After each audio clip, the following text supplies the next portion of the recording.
Y es miércoles de análisis, nos enlazamos con muchísimo gusto hasta su casa, siguiendo la sana distancia con René Delgado. ¿Cómo estás, René? Qué gusto saludarte como siempre. Bien, bien, Daniel, viéndote ahí que ya traes todo el noticiario completo sobre la base de las vacaciones de Enrique. Y agradeciéndote, Daniel, el hecho que tomes el asunto de los consejeros electorales para poder tener yo mi propia intervención. Y en efecto, ese yo creo que va a ser el asunto del día. Pero falta por ver cómo se desarrolla y concluye esa sesión extraordinaria de la Cámara de Diputados, donde se habrá de tomar la decisión de seleccionar a los 4 consejeros faltantes del Instituto Nacional Electoral. Y en una suerte de paradoja, va a probablemente a resultar que el partido que más ha hostilizado y descalificado al instituto va a ser su defensor. Me refiero desde luego a Morena. ¿Por qué decir esto? Porque de tanto criticar y de tanto descalificar al instituto, los morenistas terminaron por vacunarlo contra cualquier posible reforma y en esa medida muy probablemente el INE quede como está. ¿Por qué decirlo? Porque de a tiro por viaje, el presidente de la República critica el costo del Instituto Nacional Electoral o critica lo que para él es la incapacidad de evitar el fraude. Y como tú bien decías, a esa causa se sumó ahora el militante y esposo de la secretaria de la Función Pública, John Ackerman, quien como miembro del Comité Técnico de Evaluación que elaboró las quintetas de las cuales habrán de surgir los 4 consejeros, resolvió descalificar el ejercicio donde él mismo participó porque no quedó una de sus candidatos o aspirantes favoritas.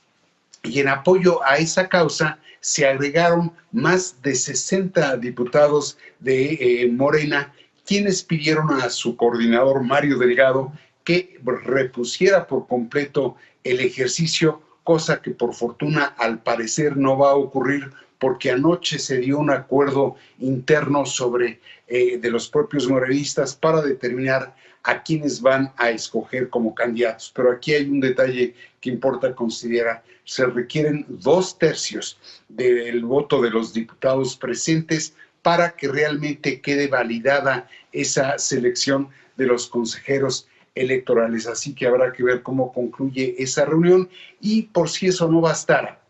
Lo cierto es que con la actitud y postura tomada por el gobierno y su partido contra el Instituto Nacional Electoral, se alejó ya la posibilidad de reformarlo, siendo que el instituto sí requiere de un replanteamiento.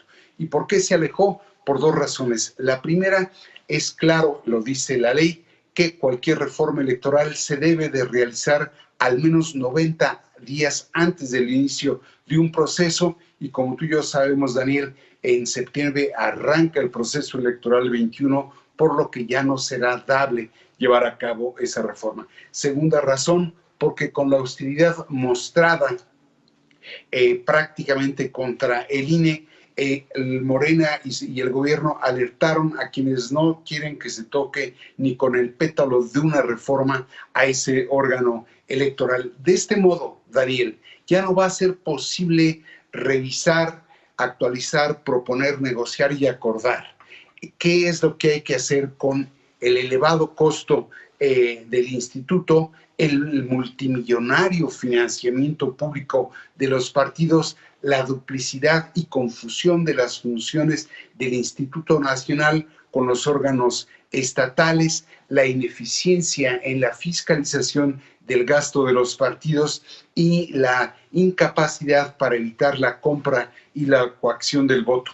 La conveniencia o no de elaborar un documento de identidad nacional en vez de seguir utilizando como tal a la credencial de elector e incluso ya no sabremos si el instituto requiere de 9 consejeros como ahora está establecido porque en el fondo esa cantidad de consejeros derivaba del acuerdo o de la política más bien de cuates y de cuotas que habían de algún modo desarrollado los propios partidos políticos. no se podrá revisar todo eso por el hecho de haber empezado por descalificar en vez de analizar, proponer y negociar la estructura del propio instituto. Y no será posible porque, como decía, arranca el proceso electoral en el 2021, luego vendrá la consulta sobre revocación del mandato presidencial en el 22, y en ese sentido suena absurdo que quienes pretendían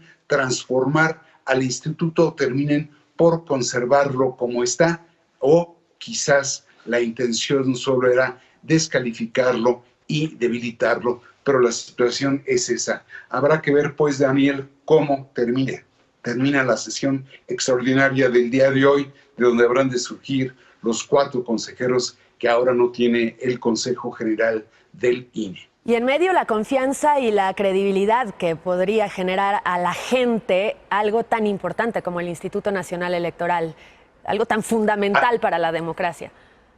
Así es, Daniel, así es. Yo creo que ahí ya hay un daño, creo que no ha logrado consolidar su credibilidad el propio instituto, y bueno, pues así iremos a las elecciones del año entrante. René, muchísimas gracias. Nos vemos el próximo miércoles. Te saludo. Nos vemos el próximo miércoles. A lo lejos, con mucho gusto, como siempre.